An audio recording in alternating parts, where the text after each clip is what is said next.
Au nom du Père et du Fils et du Saint-Esprit. Amen. Viens, Esprit Saint, remplis les cœurs de tes fidèles et fais-les brûler du feu de ton amour. Ô Seigneur, envoie ton esprit et tout sera créé et tu renouvelleras la face de la terre. Bien-aimés dans le Christ, nous sommes aujourd'hui mercredi 3 juin 2026 et l'Église nous donne de faire mémoire de Saint Charles Lwaga et ses compagnons martyrs. Pour que par l'intercession de ces saints africains, le Seigneur nous accorde la grâce d'être fidèles à notre vocation. Et l'évangile de ce jour est de Marc chapitre 12, versets 18 à 27. Et nous lisons. En ce temps-là, des Sadducéens, ceux qui affirment qu'il n'y a pas de résurrection, vinrent trouver Jésus. Ils l'interrogèrent, Maître, Moïse nous a prescrit, si un homme a un frère qui meurt en laissant une femme, mais aucun enfant, il doit épouser la veuve pour susciter une descendance à son frère. Il y avait 7 frères. Le premier se maria et mourut sans laisser de descendance. Le deuxième épousa la veuve et mourut sans laisser de descendance. Le troisième pareillement. Et aucun des 7 ne laissa de descendance. Et en dernier, après eux tous, la femme mourut aussi. À la résurrection, quand ils ressusciteront, duquel d'entre eux sera-t-elle l'épouse? Puisque les 7 l'ont eue pour épouse. Jésus leur dit, n'êtes-vous pas en train de vous égarer en méconnaissant les Écritures et la puissance de Dieu? Lorsqu'on ressuscite d'entre les morts, on ne prend ni femme ni mari, mais on est comme les anges dans les cieux. Et sur le fait que les morts ressuscitent, n'avez-vous pas lu dans le livre de Moïse, au récit du buisson ardent, comment Dieu lui a dit, « Moi, je suis le Dieu d'Abraham, le Dieu d'Isaac, le Dieu de Jacob. » Il n'est pas le Dieu des morts, mais des vivants. Vous vous égarez complètement. Acclamons la parole de Dieu. Louange à toi, Seigneur Jésus. À travers ce piège des Sadducéens, le Christ donne une réponse. Et cet évangile nous donne une bonne révélation à propos du mariage sacramentel et du célibat. Premier point à propos du célibat.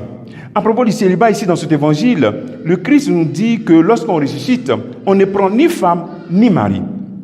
Alors, toi qui es célibataire, en vue du royaume des cieux, toi qui es célibataire consacré, ou toi qui par la force des choses es célibataire et maintenant oriente ton célibat à cause de Dieu en vue du royaume des cieux, ne sois pas une personne donc complexée, une personne diminuée. Ne te sens pas diminué parce que dans cette vie, tu anticipes sur terre la réalité du royaume des cieux auquel tous nous sommes appelés à vivre. Alors donc, il faut accueillir cette vie d'anticipation du royaume des cieux par ton célibat en vivant pleinement avec joie et avec détermination et avec fidélité ton état de célibat. Arrêtons de dire je suis seul, je suis abandonné, il n'y a personne pour ceci. Dieu est là. Vis bien ta communion avec Dieu et tu verras que ton célibat sera un célibat glorieux. Le deuxième appel, ici nous pouvons tirer des leçons à propos du mariage sacramentel.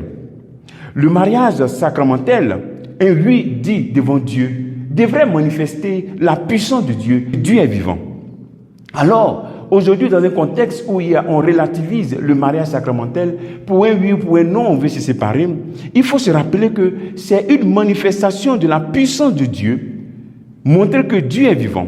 Comment? Déjà, dans le catéchisme catholique, on nous enseigne que dans le mariage, les épouses sont les signes de l'amour de Dieu. C'est-à-dire, sur terre, les gens doivent voir à travers eux l'amour de Dieu. C'est un défi, mais ce n'est pas impossible, car rien n'est impossible à Dieu.